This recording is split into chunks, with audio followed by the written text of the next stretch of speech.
Komnas Perlindungan Anak akan melakukan kampanye darurat nasional kejahatan seksual ke lingkungan RT dan RW. Angka kejahatan terhadap anak sangat mengkhawatirkan. Sejak awal 2013, terdapat 1.032 kasus dan 52% atau 532 kasus menimpa anak di bawah umur.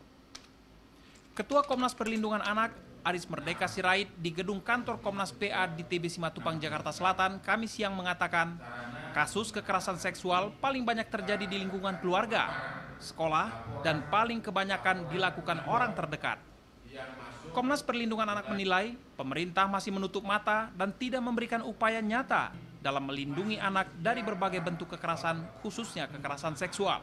Langkah-langkah yang harus dilakukan pertama dalam kerangka Hari Anak Nasional tadi, kami ingin mengajak semua komponen bangsa ini, termasuk yang kita ingin usulkan pada hari ini, dan kita akan kirimkan juga himbauan kita, permohonan kita kepada Ibu Negara untuk mencanangkan sebuah gerakan nasional melawan kejahatan seksual terhadap anak itu sebagai pergumulan bersama bangsa ini. Saya kira layak seorang Ibu Negara untuk bersama-sama mengatakan bahwa kejahatan seksual itu sudah merupakan taraf darurat nasional. Data Komnas Perlindungan Anak menyebutkan, dari 532 kasus kekerasan seksual anak itu meliputi 52 kasus sodomi, 280 kasus perkosaan, 182 kasus pencabulan, dan 21 kasus insest. Darurat kekerasan seksual anak perlu dilakukan, termasuk mensosialisasikan ke sekolah-sekolah mengenai penggunaan sosial media yang tepat agar tidak terulang kasus pemerkosaan akibat perkenalan lewat jejaring sosial. Meti Stefani, Rudi Rizky, JAK TV. Ya, terima kasih Anda masih bersama kami dalam Ada Apa Berita. Ya, pemirsa, untuk bagian ini kita akan bahas mengenai darurat kekerasan seksual pada anak yang dimana menurut KPAI masih terus meningkat. Bahkan disebutkan bahwa justru kekerasan seksual terjadi berada di lingkungan sosialnya dan bahkan juga dilakukan oleh orang-orang terdekatnya. Nah, ini menjadi sebuah kewaspadaan bagi kita sendiri dan KPAI mengajak adanya kampanye darurat kekerasan seksual terhadap anak. Kita akan berbincang mengenai hal ini dan juga mengenai bagaimana sebetulnya langkah atau mungkin proses hukum yang sudah dijalankan selama ini di Indonesia setelah seorang anak mengalami kekerasan seksual. Kami akan membahas ini bersama dengan 3 orang narasumber kita pada malam hari ini. Yang pertama adalah dengan Bapak Erlangga Masjana, seorang kriminolog. Selamat malam, Pak Erlangga. Terima kasih bersama kami. Kemudian juga dengan Mas Indra, anggota Komisi 3 DPR RI dari fraksi PKS. Selamat malam, Mas Indra. Malam, Assalamualaikum. Waalaikumsalam. Dan juga dengan Mas M. Iksan, anggota dari KPAI. Apa kabar, Mas Iksan? Baik, alhamdulillah. Assalamualaikum warahmatullahi wabarakatuh. Waalaikumsalam, terima kasih. Kami masih akan berbincang mengenai hal ini di bagian berikutnya. Tetaplah bersama kami, jangan kemana-mana. Kami akan kembali setelah jeda berikut.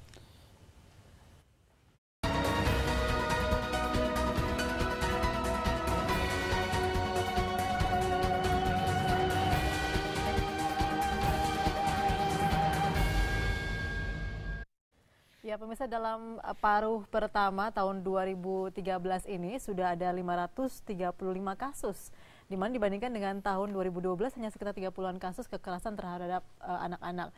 Dan mungkin Mas Indra, ini dari kasus yang dilaporkan atau memang, mohon maaf, saya ke Mas Iksan. Ya, Mas Iksan, ini kasusnya ini memang yang dilaporkan kepada KPAI atau memang KPAI yang mencari dari laporan-laporan di polisi? Jadi kalau kita mau lihat angka nasional, sebetulnya kekerasan pada anak itu mencapai ke angka 2,3 juta.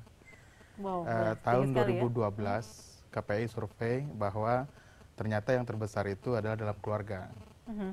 Kita menemukan bahwa 90% anak mengatakan kekerasan itu kita respondennya 1025 anak yang kita tanyakan di 9 provinsi. Oke, jadi ini adalah survei, bukan kasus yang memang kalau dilaporkan. Kasusnya itu sebetulnya kalau KPAI menerima pengaduan setahun itu rata-rata 2.000 sampai 4.000 kasus yang kita baik dari kepolisian maupun dari daerah yang kemudian masuk ke KPAI. Tapi kalau kita lihat kekerasan itu kan ada kekerasan fisik, psikis, penelantaran, kemudian seksual. Itu kan bagian dari kekerasan yang kemudian secara teori dijelaskan bahwa ketika anak ditelantarkan seperti anak jalanan itu kan jumlahnya 230.000.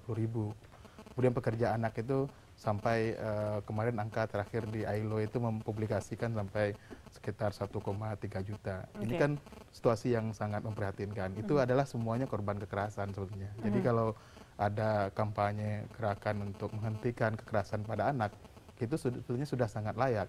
Makanya kemarin ketika rakor menteri-menteri yang dipimpin oleh Menko Kesra mendeklarasikan bahwa tahun ini adalah anti kekerasan terhadap anak atau kampanye untuk menurunkan kekerasan pada anak. Itu yang kemudian menjadi kebijakan nasional oleh pemerintah gitu. Ya, tadi saya tertarik yang disampaikan oleh Mas Iksan mengenai tadi survei yang dilakukan ya, ada jawaban. Itu surveinya maksudnya kepada siapa? Anak SD, SMP, SMA. Jadi kita memberikan kuesioner langsung, kita tanya jawab. Jadi mereka mengatakan bahwa seringkali mereka mengalami dicubit, dipukul, kemudian dihukum dengan hukuman fisik, sampai kemudian kekerasan dalam bentuk psikis, itu masih terjadi di rumah. Nah, kalau hasil analisis dari KPAI, sebetulnya ini tidak terlepas dari masih adanya kebiasaan kekerasan yang dalam pengasuhan. Contoh begini, di sebagian kampung itu ketika orang tua menyerahkan anaknya ke guru mengaji, itu kan sekaligus dikasih rotan. Kalau anaknya tidak bisa diarahkan, silahkan dipukul. Nah, ada juga pemahaman yang keliru dalam terhadap satu hadis yang mengatakan bahwa jika anak kamu sudah umur 7 tahun tidak sholat maka pukullah. Padahal beberapa ahli tafsir mengatakan itu maksudnya bukan pukullah, tapi sebuah upaya untuk mengarahkan, membimbing. Tapi masyarakat memahami bahwa dia dibolehkan oleh agama untuk memukul kalau dia tidak sholat. Nah, kemudian di sekolah juga ada kecenderungan kemudian kalau tidak didisiplinkan dengan cara memukul, anak tidak patuh kepada guru. Nah, inilah yang kemudian terakumulasi menjadi angka yang sangat besar gitu. Jadi anak-anak mengatakan ya mereka seringkali terpaksa harus diam kalau mereka mengatakan keinginan mereka mengalami kekerasan dari orang tua, dari lingkungan, dari sekolah. Inilah situasi yang kemudian membuat KPAI merasa ini tidak bisa dibiarkan. Apakah mereka juga disebutkan juga melaporkan kepada orang lain ketika mereka mengalami kekerasan? Sebetulnya tergantung kasusnya. Kalau kasusnya terkait dengan kekerasan dari orang tua, itu biasanya mereka jarang melaporkan, mereka hanya mendiamkan. Nah, pada waktu kita survei ditanyakan kenapa dia tidak melapor, alasannya karena yang pertama takut. Yang kedua memang mereka kadang-kadang menerima fakta bahwa mereka mengalami kekerasan dengan alasan kalau melawan justru akan mendapatkan kekerasan yang lebih berat dari sebelumnya karena ketergantungan yang luar biasa antara anak dengan orang tua. Kalau dia melawan berarti dia tidak punya tempat di rumah. Baik. Ya, Mas Indra dari FPKS ya, Komisi 9 DPR RI sekarang ya Mas ya.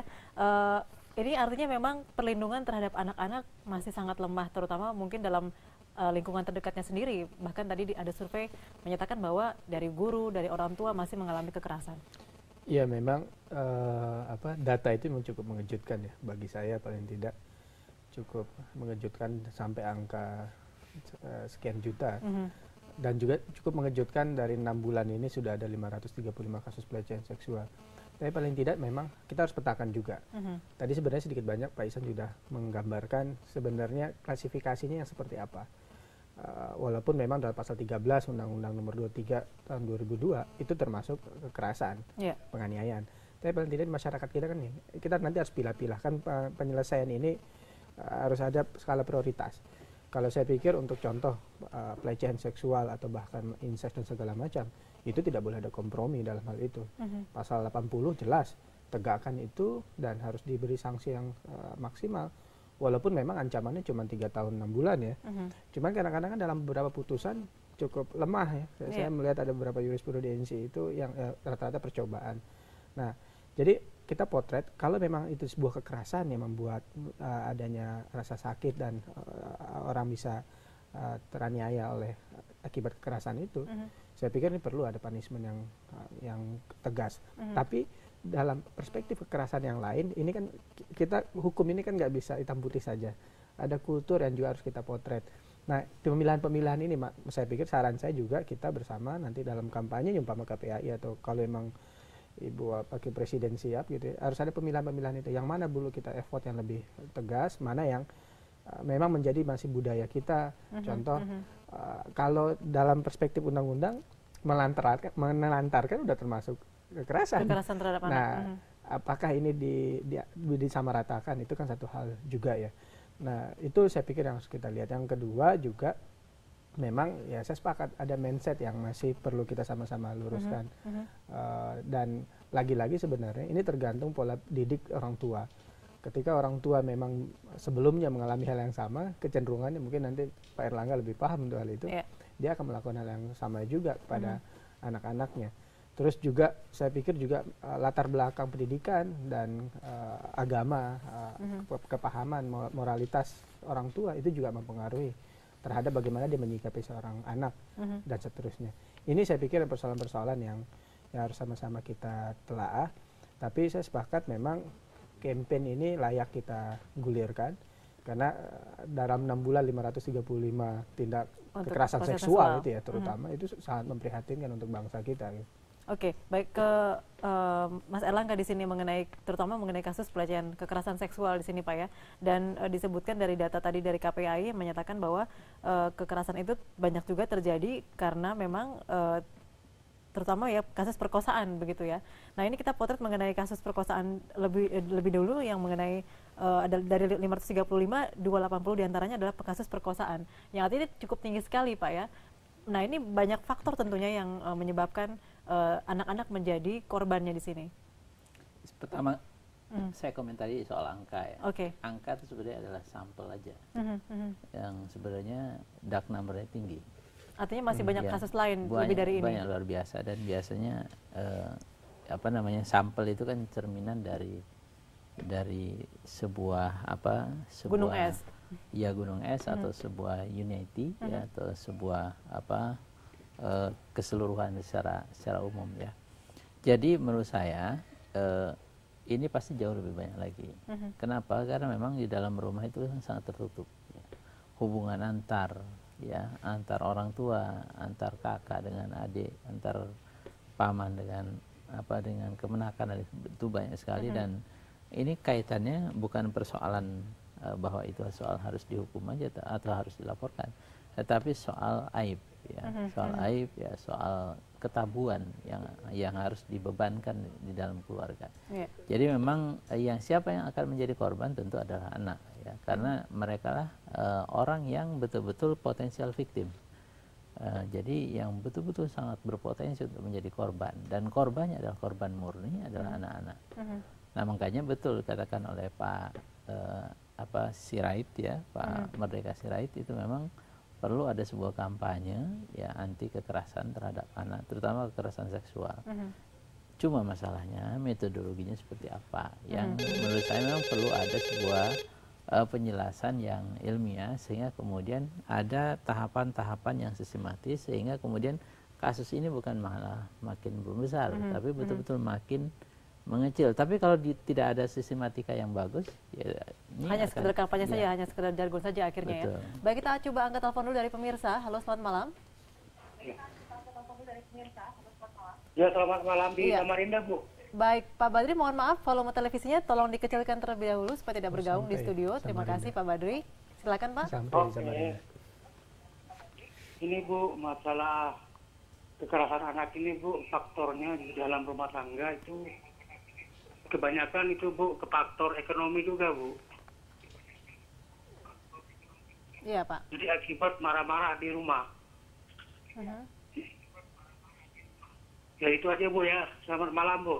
Ya, selamat malam Pak Badri. Terima kasih bergabung bersama kami dari Samarinda. Mas Iksan silakan. Jadi memang kalau hasil dari kajian KPAI, pemicu kekerasan itu yang pertama mayoritas adalah karena tingkat pengetahuan orang tua yang rendah tentang pengasuhan. Karena mungkin latar belakang yang kurang bagus. Yang kedua pernikahan dini. Itu juga sering membuat orang tua juga tidak siap. Yang ketiga tingkat stres yang luar biasa karena kemiskinan, pekerjaan dan segala macam. Nah yang keempat itu juga dipicu oleh faktor karena dia pernah mengalami trauma waktu masa kecilnya. Jadi orang tua yang dulu mendapatkan kekerasan dari orang tuanya biasanya menurunkan. Makanya seringkali KPAI ketika menghadapi yang seperti ini, kita merekomendasikan mereka untuk masuk ke terapi. Karena kalau tidak seperti itu, walaupun dia mengatakan tidak akan mengulang perbuatan itu, tapi kita sadar bahwa kekerasan itu kemudian tersimpan dalam memori bawah sadarnya ketika terstimulasi oleh anak atau lingkungan, kemudian seperti yang dibilang oleh Pak Erlangga tadi, yang korban adalah anak. Artinya pelampiasan dari, jadi kalau ibu kemudian mengalami kekerasan oleh suaminya, itu yang kemudian pelampiasannya ke anak. Makanya kemarin ada yang membunuh anaknya, ada yang menggorok anaknya, ada yang menguburkan anaknya, karena seringkali dengan cara yang sungguh sadis jadinya begitu ya. Karena seringkali dia tidak kuat lagi menahan tekanan yang dia rasakan. Nah, orang yang kemudian paling mudah menjadi sasaran dia adalah anak. Itu yang jadi memang yang disampaikan itu benar gitu. Baik, kita masih akan bahas mengenai hal ini, tetaplah bersama kami. Kami akan kembali bersama Anda setelah jeda iklan berikut. Tetaplah bersama kami di Ada Apa Berita.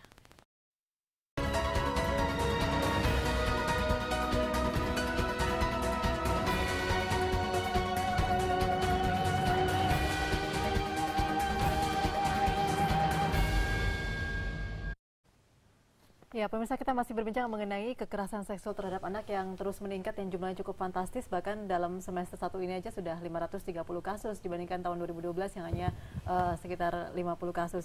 Nah, di sini juga disebutkan bahwa sebetulnya yang melatar belakangi terjadinya kekerasan seksual adalah pengaruh pornografi, 70 kasus, kemudian terangsang dengan korban, kemudian juga menggunakan obat penenang, serta diculik, disekap, bujuk rayu, dan tipuan, serta iming-iming adalah yang berikutnya begitu. Nah, kita juga prihatin mengenai masalah pornografi nih ya Mas Indra ya, yang terjadi terutama di sekitar anak-anak begitu, akhirnya anak-anak juga yang kembali menjadi korban. Iya, memang gini, dengan maraknya sosial media yang begitu masif masuk ke rumah, ke kamar, ke ruang-ruang sekolah gitu, sehingga akses untuk mendapatkan film ataupun gambar dan seterusnya terkait dengan pornografi itu begitu mudah. Di BlackBerry kita, walaupun memang saya tahu Menkominfo sudah berupaya untuk melakukan ngeblok dan segala macam, tapi peluang-peluang itu tetap terjadi ya. CD-CD bajakan begitu banyak di pinggir jalan. Nah, ini saya pikir bisa menjadi stimulus juga untuk terjadinya kekerasan seksual terhadap anak. Nah, ya, tapi juga saya tidak tahu ya data itu, tapi kalau menurut keyakinan saya salah satu selain itu adalah juga ketidaksadaran orang tua atau pelaku terhadap ketika dia melakukan hal itu. Karena rasanya tidak ada lah seorang ayah gitu ya yang mau memperkosa anaknya sendiri kecuali dia dalam keadaan tidak sadar. Nah, asumsi saya, dugaan saya itu tidak punya data yang persis, tapi asumsi saya ini biasa cukup dipengaruhi oleh minuman keras gitu ya. Karena minuman keras itu begitu mudah beredar di masyarakat, apakah minuman keras atau narkoba, sehingga dalam alam bawah sadar dia melakukan pemerkosaan atau incest terhadap anak atau keluarganya. Nah, oleh karena itu memang ini harus menjadi perhatian bersama. Ya, saya kemarin kan juga mengapresiasi adanya judicial review terhadap Kepres terhadap peredaran minuman keras. Nah, sekarang ini harus kita sambut karena persoalan kampanye pelindungan anak terhadap pelecehan seksual atau kekerasan seks ini harus dari macam sisi gitu ya. Selain dari persoalan regulasi, kita sudah ada Undang-Undang Nomor 23, tinggal bagaimana law enforcement terhadap atau penegakan terhadap persoalan itu, tapi juga ada persoalan hilirnya, persoalan awalnya terkait dengan pemicunya begitu ya. Pemicunya ini tadi macam-macam ya. Tadi sudah disebutkan oleh Pak Ihsan terkait dengan tekanan, stres gitu. Naiknya BBM juga bisa nambah stres loh. Ya, ini kan juga menjadi persoalan. Atau dengan naik BBM pengangguran akan meningkat karena biaya produksi menurun, biaya produksi meningkat akan terjadi PHK. Nah, terus juga larinya ke minuman keras umpama. Dan dampaknya ketika dia pulang melakukan pelampiasan, apakah pelampiasan terhadap kekerasan ataupun pelecehan seksual. Belum lagi tadi latar belakang pendidikan. Ini kan juga penting ya, memberikan pemahaman terkait bagaimana anak sebagai amanah dari Tuhan, dari Allah, sehingga harus diperlakukan sedemikian rupa sehingga mereka akan menjadi anak-anak yang soleh ke depan. Ini jadi saya pikir campaign ini harus secara holistik kita melihatnya, semua stakeholder, setiap kita punya peran untuk membuat bagaimana persoalan menurunkan tingkat kekerasan seksual terhadap anak bisa menurun perlahan-perlahan. Ya, sebelum kita bahas lebih jauh mengenai tadi sistematika campaign tadi yang disampaikan oleh Mas Erlangga juga ya. Tadi kita bahas mengenai pornografi, tadi ada penelpon mengatakan masalah latar belakang ekonomi begitu ya. Nah, ini apakah memang dalam kondisi tertentu seperti itu, terutama di orang tua ya, tadi Mas Ihsan mengatakan menjadi melampiaskannya kepada anak-anak yang ada di rumah yang dianggap lemah? Ya, memang ini setiap orang kasusnya memang berbeda-beda ya, atau di dalam setiap keluarga berbeda-beda. Ada karena persoalan ekonomi, ada karena persoalan hubungan dengan orang antara suami dengan istri tidak harmonis, ya. Lalu kemudian karena ada dendam, ya. Lalu kemudian banyak sekali kasusnya, ya. Jadi memang faktor itu kalau kita kumpulkan, ya, ambil modus yang terbanyak apa, ya, lalu kemudian yang paling sedikit apa. Tapi yang jelas persoalannya bukan persoalan di situ sebenarnya. Ini ada semacam sistem sosial yang nggak bagus di dalam. Padahal ini kan sistem sosial terkecil itu adalah keluarga kita, ya. Berarti keluarga kita sudah rapuh, ya. Keluarga sudah mengalami disfungsi. Fungsi sebagai kepala keluarga tidak berjalan dengan baik, ya, sebagai ibu rumah tangga atau sebagai anak, ya, terjadinya transformasi nilai tidak terjadi. Jadi secara internal di dalam keluarga memang tidak berjalan sebagai sebuah sistem, ya. Ditambah ada lingkungan eksternal yang terus pengaruh tadi, ya? Seperti tadi BlackBerry apa segala macam lah. Jadi menurut saya memang ini tidak ada cara lain kecuali pemerintah harus turun tangan. Oke, kita ingin tahu kira-kira pemerintah turun tangan seperti apa, Mas Erlangga, tapi kita angkat telepon dulu. Halo, selamat malam. Halo, selamat malam. Iya, dengan siapa di mana, Pak? Dengan Joko di Kendari. Baik, Pak Joko dari Kendari, silakan. Iya. Ya, kalau dipikir, kenapa harus anak yang jadi korban ya, Bu, ya? Padahal kalau dipikir juga banyak juga yang sudah disediakan atau yang dijual pekerja PSK, kenapa harus anak yang jadi korban? Ya, itu saja yang saya mau tanyakan, Ibu. Oke, baik. Terima kasih, Pak Joko. Pak Erlangga menanggapi, silakan. Ya, memang berujung itu pasti akan yang menjadi korban yang paling dirasa itu adalah anak-anak. Karena anak-anak tidak, yang mestinya dia kan adalah role taking, ya, belum punya kemampuan untuk role making, ya. Ini mestinya orang tua yang punya kemampuan role making, ya, transformasi nilai, mestinya kan. Tapi yang sekarang anak-anak justru tidak ada atau kurang orang tua yang menjadi sosok yang bagus, yang menjadi teladan. Akibatnya apa? Ya terjadi cerai-berai di dalam keluarga kita, ya. Lalu kemudian kalau misalnya demoralisasi terjadi pada orang tua, yang jadi korban siapa? Yang jadi korban adalah anak-anak, ya. Karena apa? Karena anak tidak mampu untuk bisa melakukan, ya, berbagai macam kreativitas yang lebih luas karena memang karena keterbatasan fungsi anak itu, ya. Oke, baik, kita juga ingin minta tanggapan dari Mas Indra juga Mas Iksan, tapi kita harus break dulu, jangan kemana-mana. Setelah jeda berikut kami kembali bersama Anda.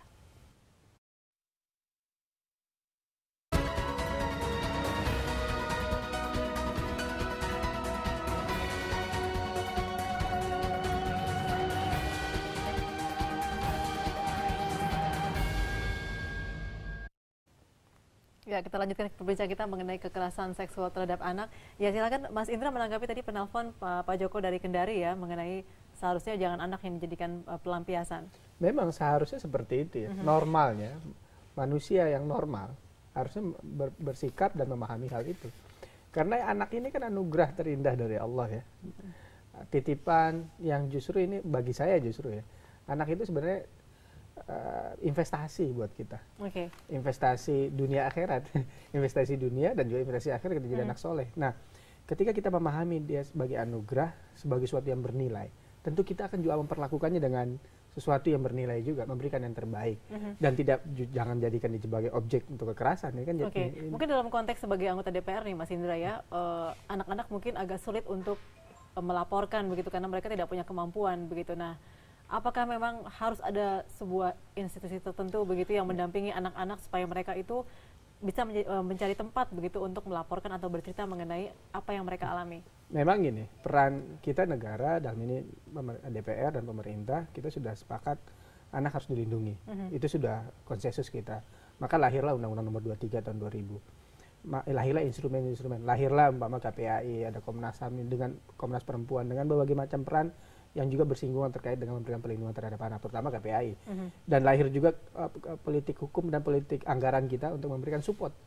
Nah, ini saya pikir yang harus sama-sama didorong ke depan.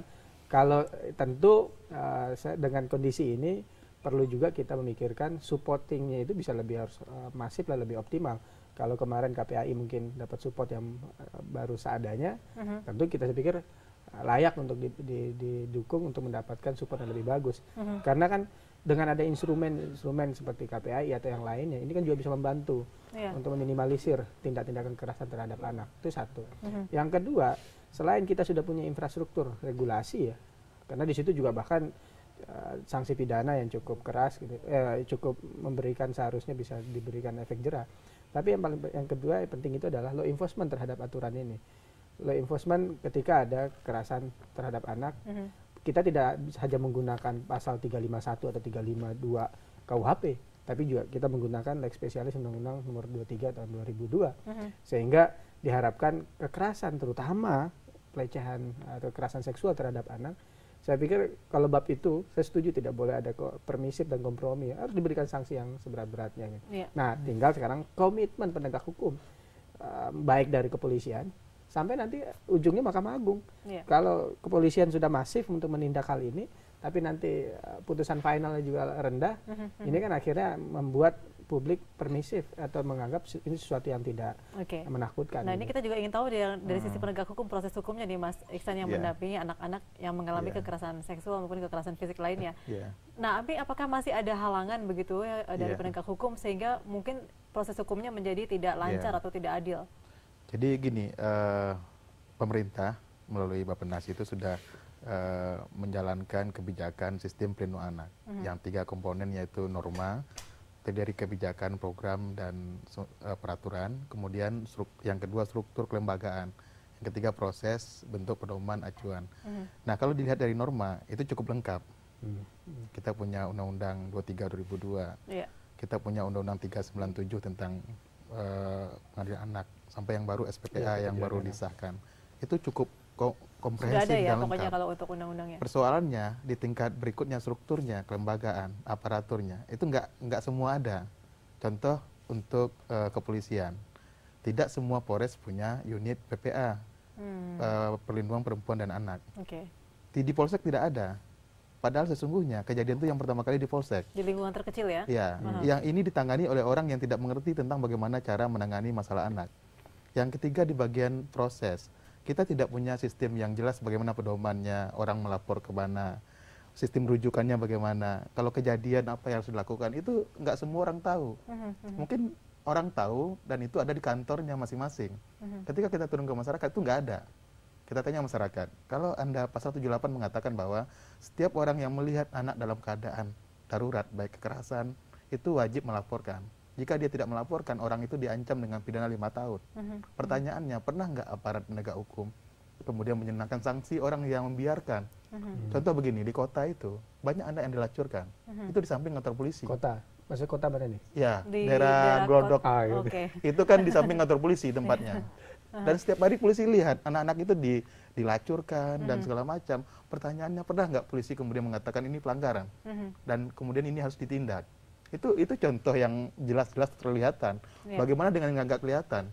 Jadi memang kalau kita mau jujur katakan, kita baru bagus pada tingkat aturan yang walaupun ada bolong-bolongnya, kita harus akui itu, tapi pada tingkat implementasinya itu sangat bermasalah. Pembiaran itu luar biasa. Tidak hanya oleh aparat, oleh kita sendiri. Kita tiap hari lewat lampu merah, ada ibu yang menggendong bayinya, kita tidak pernah merespon apapun. Mungkin Jokowi juga lewat situ. Dan tidak mungkin Jokowi tidak lihat itu. Pasti dia lihat ada ibu-ibu yang sedang menggendong bayi tengah malam lewat di situ. Pertanyaannya, apa yang dilakukan oleh pemerintah? Diam semuanya. Kita semua diam, kita bisu. Jadi persoalan kita adalah pembiaran. Negara ini begitu membiarkan anak itu dalam kondisi yang sangat mengkhawatirkan. Bagaimana dengan anak-anak yang rentan? Ini yang parah pun kita biarkan, apalagi yang rentan. Yang rentan saya pikir mungkin mereka tidak terekspos. Tidak kelihatan mereka kondisinya seperti apa. Apalagi kemudian anak-anak secara keseluruhan. Jadi persoalan kita adalah sebetulnya pemerintah harus komit dulu bahwa perlindungan anaknya adalah investasi masa depan kita. Kalau anak kita baik, negara kita baik. Kalau dia dibiarkan rusak dari awal, saya sejak 98 mendampingi anak jalanan, itu yang tidak berhasil keluar dari jalan, itu menjadi kriminal, kemudian pelacur, kemudian persoalan di masyarakat. Bayangkan kita 230.000 orang yang kita tidak mampu keluarkan dari jalan. Itu penyumbang terbesar kriminal di Indonesia, narkoba, segala macam. Jadi saya pikir ini persoalan kita ya. Ya, sekali lagi tadi mengenai pemerintah tadi sebelum saya sempat tanyakan ke Mas Erlangga, tapi kita harus break dulu Mas. Jangan kemana-mana pemirsa, kami akan kembali bersama Anda setelah pariwara.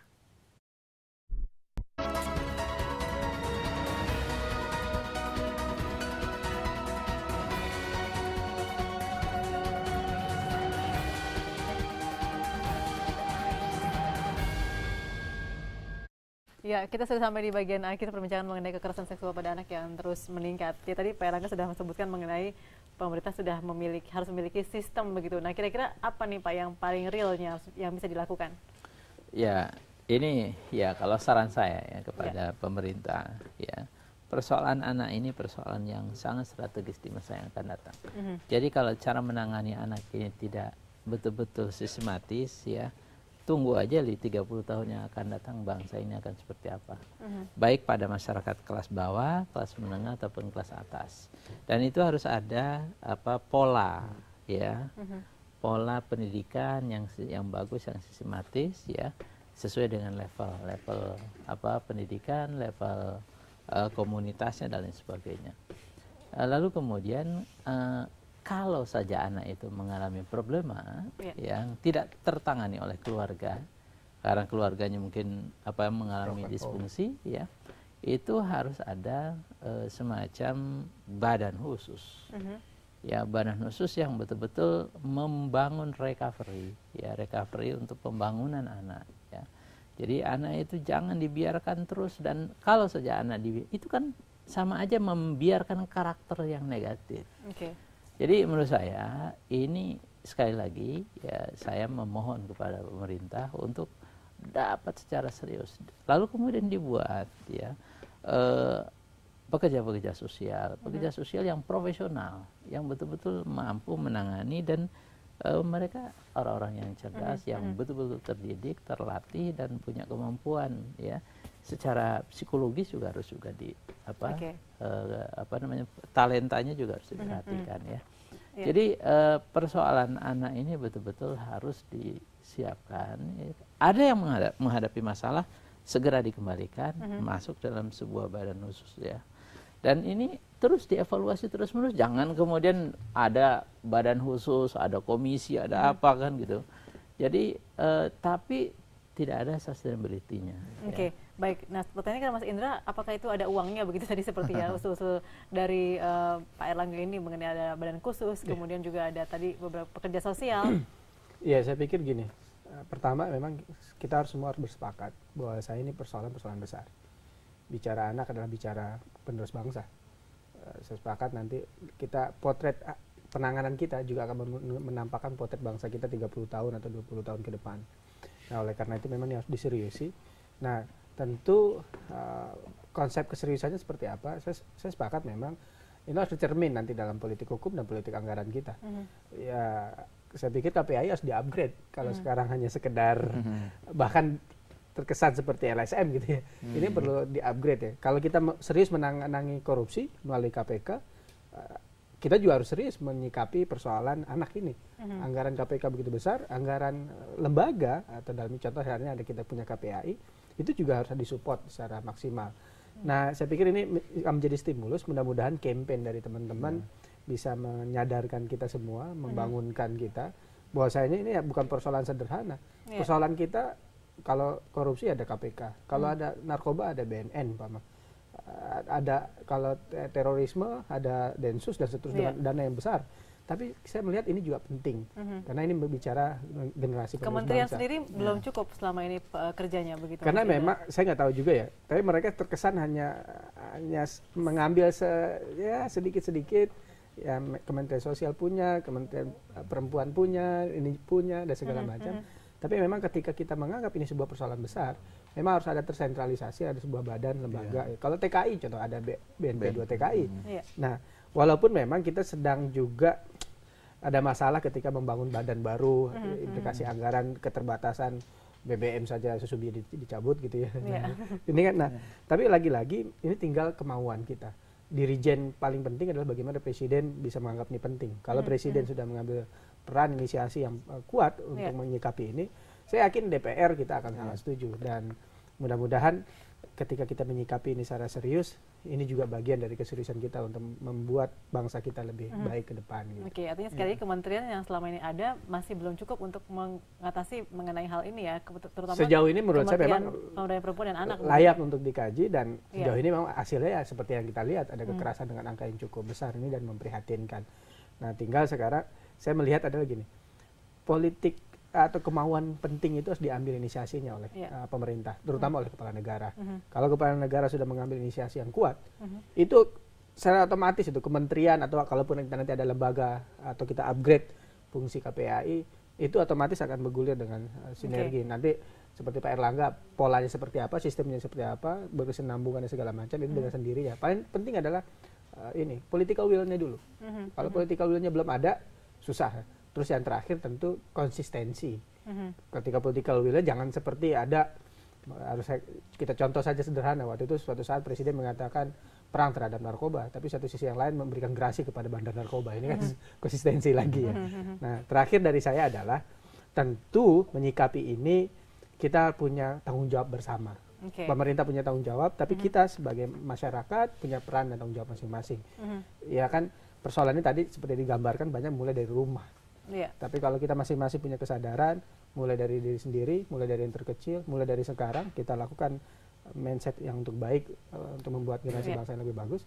Perlahan-perlahan saya yakin dari rumah, dari lingkungan, dan dari bangsa dan negara. Oke, baik. Mas Iksan ini mau ada kampanye untuk darurat kekerasan seksual terhadap anak ya. Kira-kira sudah punya bayangan seperti apa nanti kampanyenya? Tentunya bukan sekedar hanya berkampanye, berkoar-koar, tapi juga ada tujuan atau tapi saya khawatir nih, kampanye kalah dengan 2014. Kampanye juga. Kampanye juga 2014 masalahnya harus saingan nih. Oke, sebetulnya gini, kalau kita mau bicara masalah kekerasan seksual, kekerasan pada anak, yang pertama sekali harus penegakan hukumnya.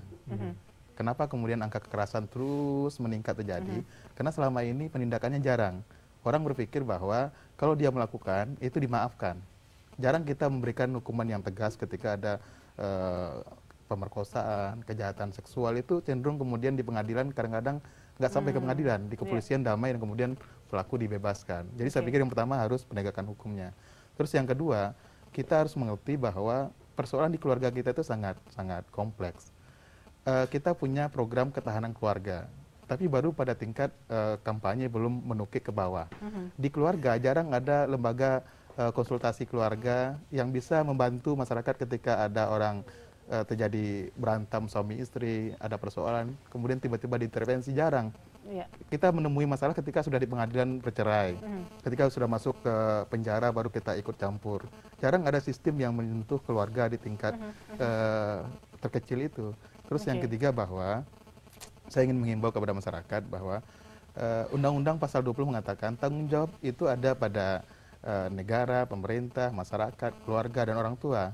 Tidak ada pihak yang kemudian dilepaskan dari tanggung jawab untuk melindungi anak. Semua punya tanggung jawab. Jadi tidak ada pemerintah saja yang bertanggung jawab. Semua ikut bertanggung jawab untuk melindungi anak. Oke, artinya kembali lagi dalam kesimpulannya adalah kembali tadi seperti Pak Erlangga juga sebutkan harus dari keluarga sendiri. Artinya memang dari kelompok terkecil inilah yang harus kita jaga, jangan sampai terjadi kekerasan fisik maupun seksual terhadap anak-anak kita yang memang dianggap masih lemah dan tidak memiliki kemampuan untuk role taking tadi begitu ya Pak Erlangga ya. Terima kasih Mas Iksan, Mas Indra, dan juga Mas Erlangga bersama kami di Ada Apa Berita. Tetaplah bersama kami karena Ada Apa Berita masih akan berlanjut hingga pukul 11 malam nanti. Saya Sela Wangkar pamit, sampai jumpa.